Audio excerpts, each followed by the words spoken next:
Olá, estamos iniciando aqui um curso sobre a Lei 14.133 de 2021, a nova Lei de Licitações e Contratos, que nós temos até o ano que vem, pelo menos até 1º de abril de 2023, para entendê-la, compreendê-la de uma maneira em que se consiga aplicá-la tendo em vista a revogação da Lei 8666 de 93, a Lei 10.520 de 2002 e a Lei 12.462 de 2011, que é a Lei do RDC. Então, a Lei 14.133 de 2021, ela irá revogar essas 3 leis anteriores que eu estou aqui falando.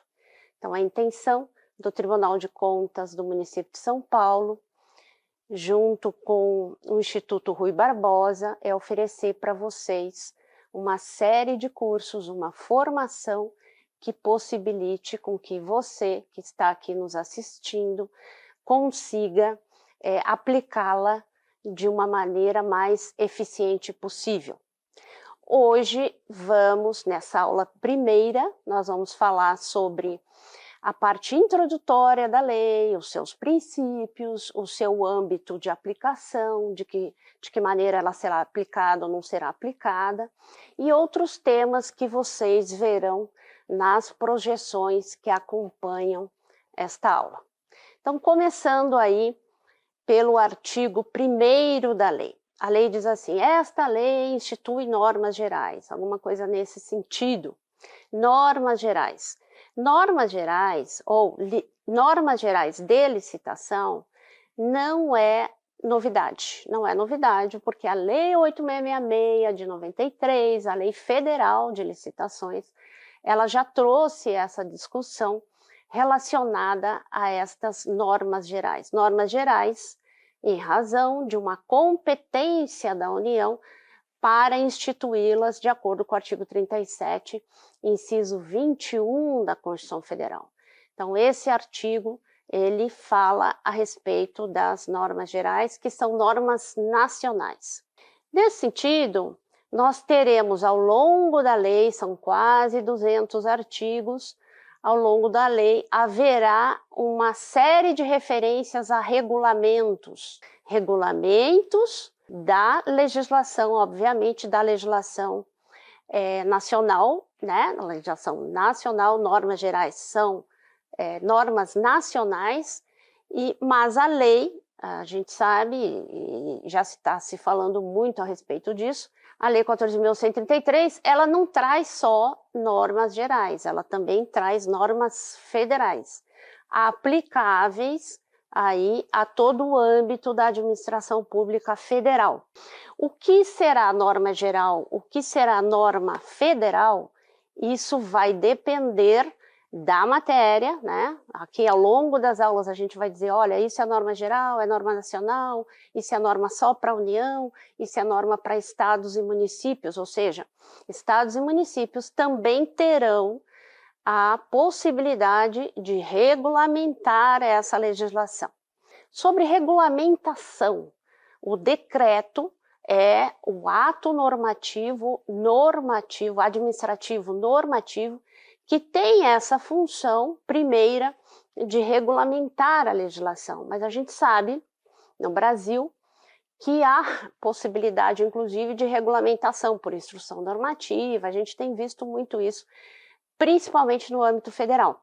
Mas, vejam, a regulamentação de normas gerais ou de normas nacionais, essa regulamentação é feita pela União, né? Então, se a norma é geral e nacional, a regulamentação também será nacional. E aí, estados, municípios, Distrito Federal deverão atentar para essa regulamentação federal, né? Regulamentação, nacional. Agora, naquilo que não for norma geral, estados e municípios poderão ter a sua regulamentação.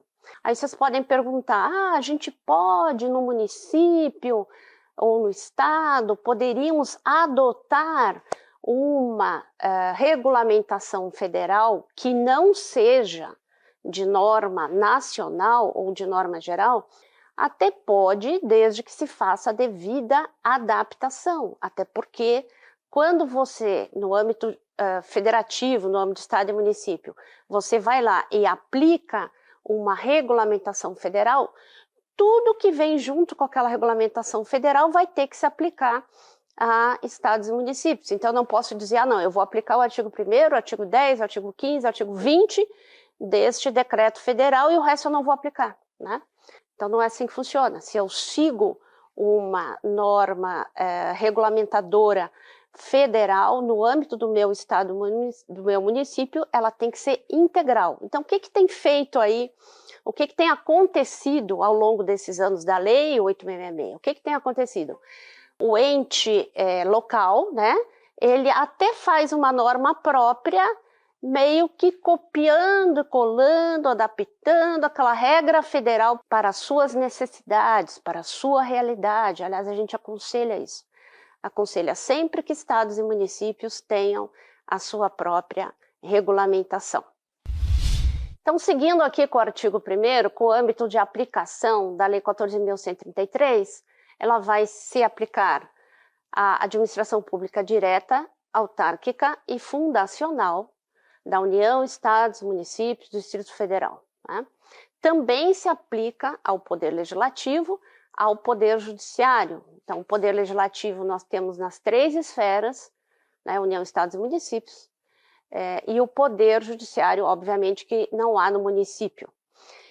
Se aplica a Lei 14.133 no âmbito nacional, no âmbito federal, e não se aplica, né, não se aplica às estatais, que a gente chama daquelas empresas públicas e sociedades de economia mista e suas subsidiárias. Não é aplicável a essa administração pública indireta. Por quê? Não é aplicável às empresas públicas, sociedade de economia mista e suas subsidiárias, porque elas têm uma lei própria, que é a Lei 13.303 de 2016. Apenas o artigo 178 da Lei 14.133 é aplicável aí às chamadas estatais. Por que é aplicável às estatais? Porque são os crimes. Então, os crimes, eles foram retirados, já está revogado, toda aquela parte da Lei 8.666 relativa a crimes já está revogado desde 1º de abril de 2021, e os crimes foram lá para o Código Penal, né, crimes iguais e adaptados, eu diria, foram para o Código Penal. Eu sugiro que vocês consultem o Código Penal para entender quais são esses crimes. Tem crimes novos, a pena foi substancialmente aumentada, né? A pena lá no Código Penal foi substancialmente aumentada. Então, também se aplica a lei aos fundos especiais. Então, este é o âmbito de aplicação da Lei 14.133. Então, nós temos aí, igualmente, uma aula que será dada futuramente sobre licitações internacionais, que eu não vou falar agora a respeito dela, mas apenas vou dizer o seguinte: aquelas licitações que envolvem acordos internacionais, que envolvem doações, financiamentos de agência estrangeira, aplica-se a legislação desta agência, quer dizer, deste país em que está concedendo aquele financiamento. É óbvio, né? Então, a gente tem as licitações financiadas pelo BIRD, pelo BID, e o Brasil, como um todo, nos seus entes federados, vai ter que se adaptar àquelas regras internacionais e aplica-se, nesse caso, supletivamente a Lei 14.133. Já que a gente quer dinheiro, né? A gente quer dinheiro de um banco internacional, obviamente que as regras de licitação deste banco, do país desse banco, que vão reger as licitações. O Brasil já está acostumado a isso, a gente já tem feito licitações com regras de organismos internacionais. A respeito de objetos, que o artigo 2º da lei vai falar dos objetos.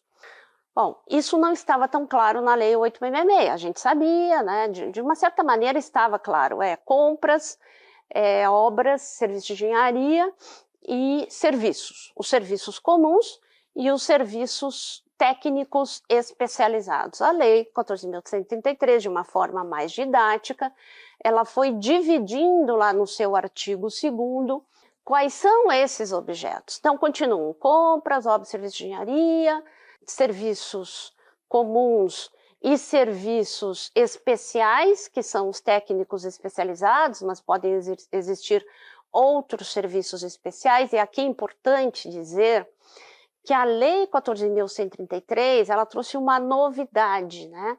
Ela criou, vamos dizer assim, bens comuns e bens especiais, quer dizer, ela criou a divisão de bens comuns e bens especiais e a divisão de serviços comuns e de serviços especiais, ok? Fazendo isso, ela define mais ou menos a modalidade de licitação. Então, se eu vou licitar bens e serviços comuns, terá que ser por pregão. Se eu vou licitar bens e serviços especiais, aí é a concorrência. Porque o procedimento é um procedimento eletrônico, né, que a gente já faz hoje em dia, um procedimento no pregão eletrônico. Então, transfiram essa realidade do pregão eletrônico para a Lei 14.133. Nós teremos a concorrência eletrônica, porque não haverá mais tomada de preço nem convite, não existe mais tomada de preço e convite no contexto da Lei 14.133. Então, teremos pregão, concorrência, o leilão, né, o diálogo competitivo e o concurso. São essas 5 modalidades, não exatamente nessa ordem, lá no artigo relacionado a esse assunto, que mais tarde, numa outra aula, isso será abordado. Então, voltando aqui a este conteúdo da licitação. Então, compras, serviços e obras, né, serviços de engenharia e obras, serviços comuns e serviços especiais, que são os técnicos especializados, mas também nós poderemos fazer alienações. Na Lei 8.666, nós temos lá a concessão, né, concessão e permissão de uso, que está dentro da alienação. As vendas de imóveis, as permutas de bens imóveis ou móveis, então isso tudo está aí dentro do escopo da Lei 14.133. A respeito da revogação, eu já adiantei para vocês, né, a questão da revogação da Lei 8.666, 10.520 e do artigo 1º a 47 da Lei do RDC, Regime Diferenciado de Contratações. Esta regra a gente extrai lá do artigo 193, inciso 2. Então, olha só, gente, não está revogado ainda. Nós teremos essa revogação em 1º de abril de 2023. E o que a gente faz com essa quantidade de informação? Nós estamos num período aí, desde 1º de abril de 2021, num período de adaptação, ou seja, a gente está podendo usar 8.666, como está podendo usar 14.133. Há uma certa resistência, às vezes, de entes principalmente municipais e estaduais, de já implantar a Lei 14.133, mas não há muita saída. Teremos sim que começar desde já, por isso a importância desse curso para a formação de vocês, de implantar 14.133, fazendo toda essa regulamentação no âmbito local. Então, assim, vamos entender uma coisa. É o edital que vai dizer se aquela licitação será pela Lei 8.666 ou pela Lei 14.133. É o edital. O edital, ele é publicado, quer dizer, existe um procedimento interno. Depois do final desse procedimento interno, nós teremos lá a publicação de um edital, a publicidade do edital. Há uma certa discussão a respeito de que momento é instaurada a licitação, se é a partir daquele ponto em que o processo é instaurado, vamos botar a capa, a requisição, e vamos começar ali com pesquisa de preços, às vezes com um projeto básico ou um termo de referência. Então, estou falando de Lei 8.666. Aí vamos fazendo esse procedimento interno, passa pelos setores, colocam as minutas lá dentro, né, minuta de edital e seus anexos, vai para o jurídico analisar, aí a autoridade superior assina, ou se ela delegou competência para pregoeiro ou para presidente de comissão de licitação, assina aqueles documentos ali, e estou resumindo bastante para vocês, e aí publica. Pois é, quando é que se considera instaurada a licitação? No meu ponto de vista, essa licitação ela será instaurada com a publicação do edital. E isso já foi a ótica, já se adotou isso lá na Lei 8.666. Então, para fins de incidência da norma, a gente considera a norma, né, que está no edital, que o edital diz, olha, essa lei será regida pela 8.666, mas a publicação deste edital e desses anexos deverá ser feita aí sob a égide da Lei 8.666. Por quê? Porque se eu faço uma licitação, publico o edital sob a égide da Lei 8.666 e depois ela deixa de existir, né, ela é revogada, pode criar aquela dúvida. E agora? Não tem uma Lei 8.666, como é que eu vou disciplinar o meu contrato? Como é que eu vou fazer os meus aditivos? Tudo isso é com base na 8.666, mesmo que ela esteja revogada, porque é a lei da época do fato. Agora, hoje eu posso instaurar uma licitação com base na Lei 14.133, mas, obviamente, para que isso ocorra, eu terei que ter lá a minha regulamentação de vários aspectos da lei. A respeito disso, já queria adiantar para vocês que o Estado do Paraná, ele já tem uma regulamentação completa, ele tem um regulamento só, completo, um decreto a respeito deste assunto, ok? Então, se alguém tiver dúvida, recorram aí já de imediato a essa legislação do Estado do Paraná.